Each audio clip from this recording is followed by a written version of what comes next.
हळदीमध्ये रोगप्रतिकारक शक्ती वाढवण्यासाठी मदत होते, तसेच रक्त शुद्ध करण्यासही मदत करते।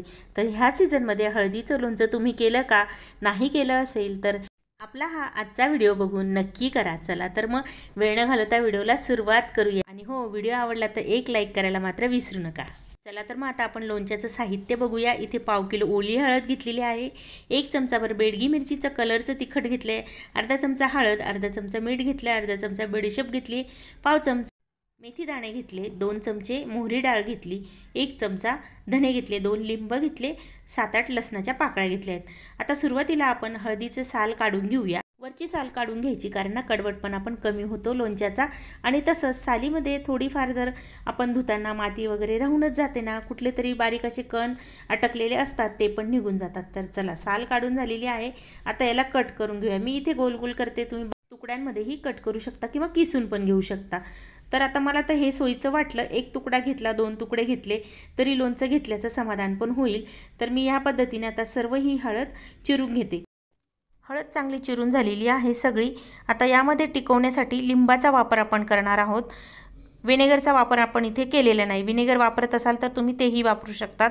मी मात्र लिंबाची छोटी छोटी अशी कापं करणार आहे, बिया काढून घ्यायच्या आहेत, कडवटपणा लागणार नाही। तर बारीक कट करायचं, म्हणजे ना ही फोड घेताना खूप छान वाटतं, मुरल्यानंतर खूप सुंदर अशी चव आपल्या ह्या लोणच्याला म्हणजे लिंबालाही येते आणि हळदीच्या फोडींनाही येते।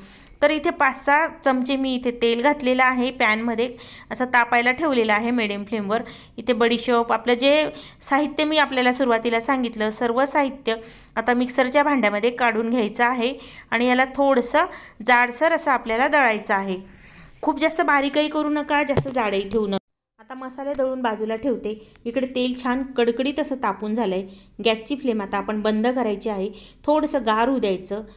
4-5 मिरे घातले, 2-3 लवंग घातले आणि 7-8 लसणाच्या पाकळ्या ज्या तुम्हाला दाखवल्या ना, त्या बारीक कट करून घेतल्या आणि त्या या तेलामध्ये घातल्या। आता हा सगळा मसाला इथे घातला।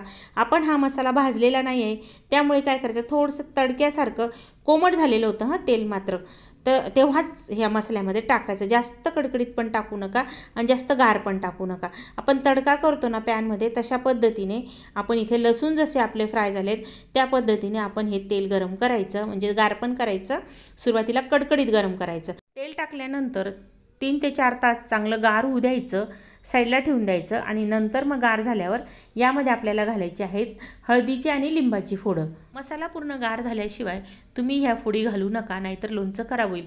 आता बघा, चांगलं असं मिक्स करून घ्यायचं, अगदी सर्व प्रत्येक फोडीला छान असा मसाला लागणार आहे, बघू शकता। आणि कलर पण किती छान आलेला आहे, ॲक्च्युली हळदीला कलरही भरपूर आहे। आता हे लोणचं चांगली धुवून आणि कडकडीत उन्हात वाळवलेली दिवसभर अशी बरणी घ्यायची, काचेची बरणी घ्यायची आणि त्यामध्ये हे लोणचं भरायचं। बघू शकता अशा पद्धतीने अगदी कडकडीत वाळवलेली बरणी हवी हां, नाहीतर लोणचं खराब होईल। तर आता इथे मी हे सर्व लोणचं भरून घेते आणि हे लोणचं आहे ना, वरती ठेवाल ना तुम्ही तर ते महिनाभर सहज टिकेल, फ्रीजमध्ये ठेवाल तर 3 ते 4 महिने आरामात तुम्ही खाऊ शकतात।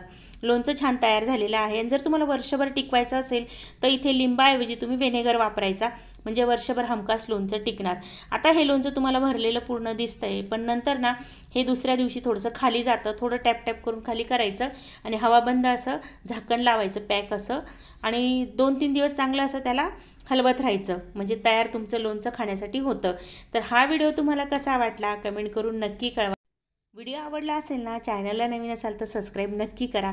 आणि चला तर मग पुन्हा भेटूया छानशा व्हिडिओमध्ये, तोपर्यंत बाय।